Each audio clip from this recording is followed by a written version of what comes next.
Okay, good day everyone. Thank you for everyone that attended the workshops the past 2 weeks. Thank you for everyone that attended Bloemfontein as well. And yeah, so this is the first recording for the year, and just to keep track of where the residential guys is, I'm gonna roll out one or two videos like this that you can start looking at. So our first informal assessment will be in the form of a little assignment, and I'll post that on Blackboard for you soon. And it will be based on today's lecture, or on this lecture, and it's all about Unit 1. So basically, we're going to look at Chapter 1, Topic 1, the construction industry, just give you a bit of a background of what it entails. So looking at Unit 1, we're going to look at we're going to distinguish between the construction manager and distinguish the construction project manager and evaluate the construction industry. Okay, so most of you guys already understand these concepts, and it's nothing new. So that's why this is a bit of just a background, so that we know exactly what we're going to focus on during this course. So thirdly, we're also going to evaluate the construction industry. So the content is all about the industry structure, and the industry culture, and the construction industry reports. Okay, so the reports is one or two things that we're gonna highlight from them, which is quite important for me. So also please look at your self-study, informal assessment, which I'm still going to communicate, and then we're going to have our workshop 1, which we already had. So this is just a bit of a revision of some of the items that we already touched on. Okay, so looking at the definitions, basically I'm just going to quote two of them. The one for a construction manager is the manager of the physical construction process within the built environment, and includes the coordination, administration, and management of resources. The construction manager is the one point of responsibility in this regard. The construction project manager, however, is the management of projects within the built environment to complete from conception to completion, and it includes management of the related professional services. The construction project manager is the one point responsibility in this regard. Okay, and then I just included the construction regulations 2014 definition of the construction manager, and it means it is a competent person responsible for the management of the physical construction processes and the coordination, administration, and management of resources on a construction site. So you can see there's a very distinct difference between the consultant and the contractor. So yeah, it's more or less a good way of defining it, or a very quick way of defining it. Okay, then I just included the Wikipedia definition as well. You can just read through here, and this is just a bit of background, additional background for you guys to understand the concept. Okay, so the seriousness of the construction regulations I just highlighted. The principal contractor must in writing appoint a full-time competent person as the construction manager with the duty of managing all the construction work on a single site, including the duty of ensuring occupational health and safety compliance, and in the absence of the construction manager, an alternate must be appointed by the principal contractor. Okay, so basically it just emphasizes how important it is to have a competent person on site, a professional person. Okay, and then I just added these two links to some interesting videos. The one is about Simon Sinek and just general motivation in general, and then the other one is the one that I'll refer to a little bit later in the presentation with regard to the spaghetti challenge. Okay, so looking at the construction project management, I'm just comparing it to Burke, which is a very project management orientated look at how a project a project work and not necessarily a construction project. So we have our concept and inception, design development, implementation or construction, and the commissioning or handover. So you can clearly see that there is quite overlapping criteria or stages, if you want to call it that. Again, then we've got our SACP CMP stages, which is stages 1 and 2, inception and concept, and feasibility or viability. Please note that some professions call it viability, but it's not really much different. Then we've got our design, and then our procurement in stage 4. And then we have construction, the execution or administration phase, and then we've got our closeout. Okay, and like I said in the workshops, please do not underestimate the stage 6, because a lot of is dependent on it. And for you to get your final money, 5% of your project fees and all construction fees is quite a lot. Okay, just going through the inceptions, I'm just going to go through the outcomes of this is according to the SACP CMP's guidelines, fee guidelines. So please have a look at these definitions. How I'll usually ask these questions is I might ask you to explain to your client what can be expected from you in this inception stage, and for this inception stage and the next, and so forth. So basically, just looking at the outcomes, there's a project brief. The scope is captured in this project brief. You've got this project procurement policy, which basically says how you're going to procure this project. Are we going to go out on open tenders? Are we going to have a short list? Is it going to be a turnkey type of project? That type of things. Signed consultants agreements. Okay. Not necessarily all the consultants. There will be consultants which will be appointed later on if the design is a bit more clear and you see, oh, okay, now we need a mechanical engineer. And then the project initiation program, which we'll expand on later on. Obviously, record all your meetings. This is for yourself and for the client. And then approval to go to stage 4. Okay, please make sure that you do look at this, because we're also in working on enclosed systems. So we're going from the one stage to the other stage. It's important to note that the output of your stage 1 will be the input of your stage 2. So if it's signed off, you're safe. And because usually the client later on asks, but when did we take this decision? So then you can refer back to the signing off of all this information.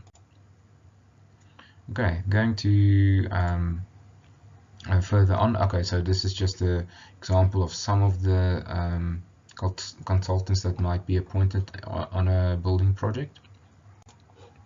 And this is a typical layout of such a program that you might have. So it just gives a very broad overview of the project, where you have your consultants appointments, your detailed design, document and procurement, tender evaluation, capital approval, construction period, and then your closeout here as well. Okay, so it just gives you this is a very simplified outlay that we had for a project. Okay, then the concept and viability. Okay, just the definition, finalizing of the project concept and feasibility. Basically looking, can we go on with this project or not, or should we stop it right here? So you've got your signed consultants agreements, so more people come on board to assist in the design, and then you indicate the project documentation and construction program. Then obviously get approval by the client. Basically what you're approving is to finalize the project concept, and yes, the QS usually looks at the cost and can you go further. Okay, so please remember to read through this, which assists you with the outcomes. Okay, typical information that you might have on this site is this is a typical detail that we had on on a project, and it was just a 3D rendering of the possible buildings and concept from the architect, which actually just gave a bit of a overview of what the project will entail. And then usually you get areas from the architect for the design and just a typical flow of information. So this is a typical cost estimate. This is the estimate that we did on that project. And yeah, just to give you a bit of an overview, here you can clearly see the occupation areas, and then you could also identify what is the important stuff. So the client can immediately say, no, we don't have 29 million, we only have 20 million. So then you can start filtering out items which might cost a bit, and you can prioritize what is more important than the other, and you can work on your phases. So okay, just a few concepts that you can think of. Again, this is how we just measure it on dimension X. Okay, and just to get the square meter areas for the project. Okay, so that's stage 2. Getting to stage 3, this is where design actually is done. So now you've gone through the motions and the client has shown you, okay, this is the scope that I want, and this is what we need from the project. And now you can start dishing out or having meetings on the design. So you have your consultants that you approve, you update your program, you update the indicative construction program. Now you have clarity on what the size of the project might be, so you can now update that and actually refine your project construction period. And then obviously you need to record all your meetings and approval by the client to proceed to stage 4. Okay, so basically manage and coordinate and integrate the detail design development process within the project scope, time, cost, quality, and parameters. This is usually the phase for the architect where he does his biggest design. So in stage 3 he does get quite a lot of fees, anything between 20% or so of his full fees is paid out in this phase. Okay, just typical details that one can expect. So you can see there's a lot more detail. There's actually information contained within the building. Looking at this was a evolution that we looked at, so we could see how many showers we needed, how many toilets, lockers that was needed. The actual size of the building could be finalized. It can change slightly here and there, but this is more or less how it looks. Again, this instance we did an elemental estimate for the project, and we just made a comparison for the client between different options on the project, and the client could choose a option between these options that suited his objectives. Okay, then stage 4, this is now where you get your working drawings and everything ready. So and ultimately comes to a tender document, and you go out on tender and you get the tenders back. So many of the consultants, this is probably one of the biggest phases or stages, but it differs from role to role. Like for instance, the project manager role is also quite involved in this one, but in stage 5 there's obviously more administration involved. Okay, so the process of establishing and implementing procurement strategies and procedures include the preparation of necessary documentation for effective and timely execution of the project. Okay, so you can go through all the standard services. Okay, so the outcomes is the contractors, subcontractors, and suppliers procurement strategy. Okay, so it's finalized. Are we going to use the NEC contract? Are we going to use the JVCC contract? That type of thing. Tender conditions, and so forth. The procurement program is drawn up. The project tender conditions, record all meetings, approval by client of tender recommendations. Okay, and then a tender report is usually also issued within the stage. Okay, and ultimately a contractor is appointed, so you can see this is all the paperwork. Okay, and then in stage 5, this you'll see the definition is the management and administration of the contracts and process, including the preparation and coordination of the necessary documentation to facilitate effective execution of the works. Okay, so this is not a control section, so you will see in the second semester that we're going to focus mostly on this.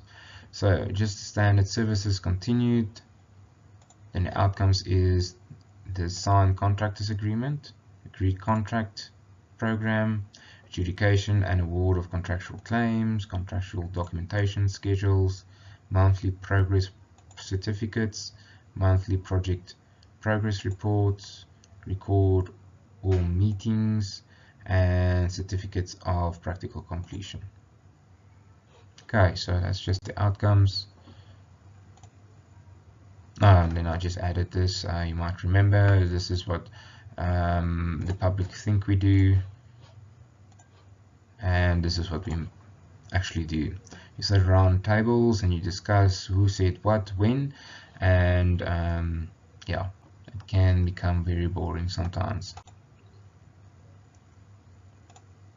Okay, so the major thing on the inception and viability stages is very simple things of capturing the scope of the client. Is he in the market for a normal townhouse or a house development, or is he in the market for building the highest building in the world, or going what type of soil conditions there is available, basically what is his vision. So the scope, please do not underestimate. Within your first 3 phases, 80% of your costs are already pinned down, so please do not estimate or underestimate those phases. Okay, then close out, the one that I'm also emphasizing, usually don't underestimate it. You'll see now is why I say that is just a definition, the process of managing and administrating the project closeout, including preparation, coordination of the necessary documentation to facilitate the effective operations of the project. Okay, so going through the standard services again, and then the project management deliverables is the works completion certificate, certificate of final completion, record of all meetings, and then the project closeout report. This final account is what the QS usually uses for his next project for estimates. This is quite valuable to do the final account quite accurately, and then the record all meetings. Your closeout report will also give you an indication of how your next project should be tackled. Okay, then arguing on the internet, yes, it's pretty much like this. Sometimes you just need to listen, and then the message will come through clearly. Okay, this is the closeout report, all the items that you produce. Okay, and then here's the first video, the spaghetti challenge. From the spaghetti challenge, one could see what the emphasis is on administration. Please look at the video and see what you can actually learn from that video and project administration. Okay, control, then just the introduction to the first chapter is control is not possible without a plan, and without a program there is no effective means of executing control. Successful projects cannot happen in a vacuum. Nothing is typical about the construction projects.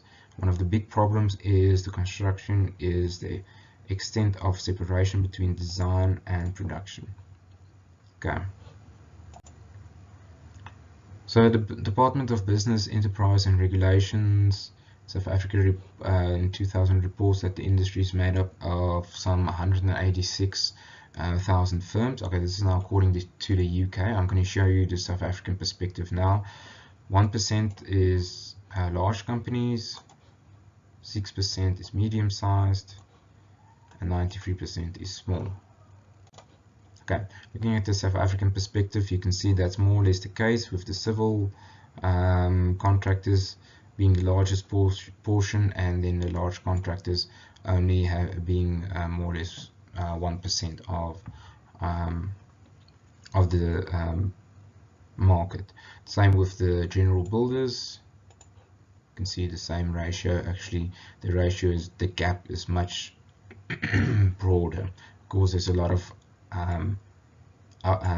startup companies which still need to progress through the ranks. You can see there's quite a lot on stage 1, but then it filters out evenly to be more or less the same as the civil guys.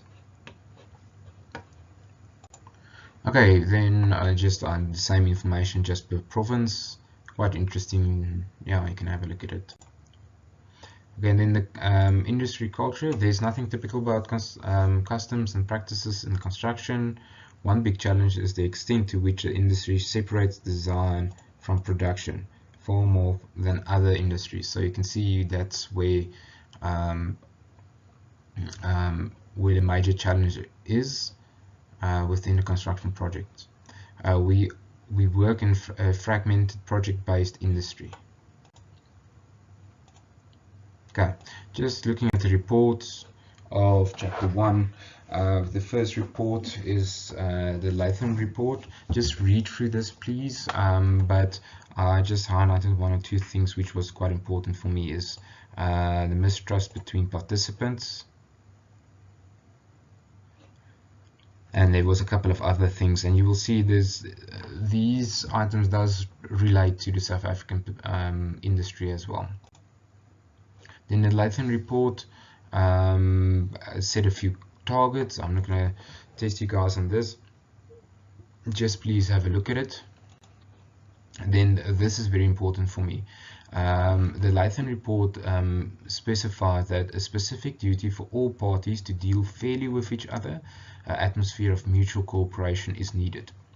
Okay, so team building, the I in team, that concept. Okay, then take all steps necessary to avoid changes. Where they do occur, they should be priced in advance with provision for independent adjudication. Okay, so this is very straightforward, and I think everyone has seen this before, but remember, this is very important for me.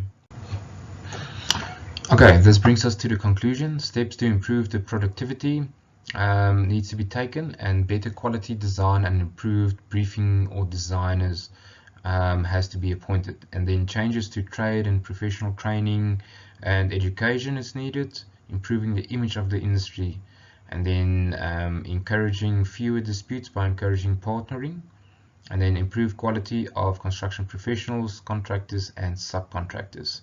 The publication of reports from 12 working groups on a diverse subjects. Okay, that last point is not really that relevant, but please have a look at your textbooks with regard to this. Just want to get to the conclusion.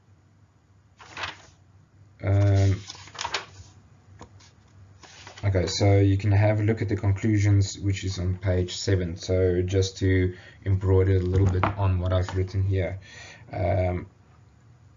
So the publication of reports from 12 working groups concerning subjects are diverse as clients, briefing, education and partnering. Basically just states that there was a lot of reports, and it's not as easy as just summarizing it in a few points what the industry has to do. Okay, so then we look at the Egan report.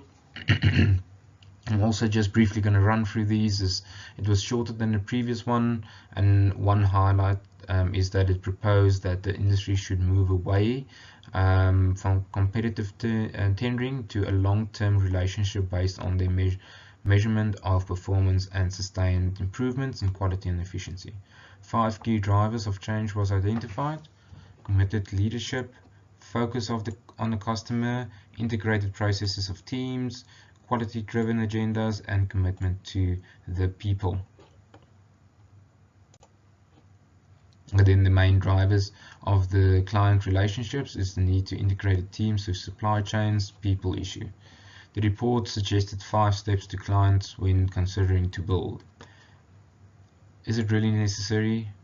Assessment of the options, development, procurement strategy, and then project delivery and post-project review. Okay, so you can see this is more or less where the different stages looks at. It correlates with that, and yeah, it more or less coincides with when the CIDB actually drafted the 6 stages for the construction industry in South Africa. The National Audit Office report basically just gave us some feedback. 73% of constructions were over budget, 70% were late. The main reason, adverse relationships that exist between the construction firms. Long-term collaboration was emphasized. Okay, so this is just some information from the report. Okay, so this is just a figure that I dropped here. You can have a look at it. Yeah, thank you. That's more or less the first lecture. So please go through the information and make sure that you look at the Blackboard post for the assignment. Thank you. Bye.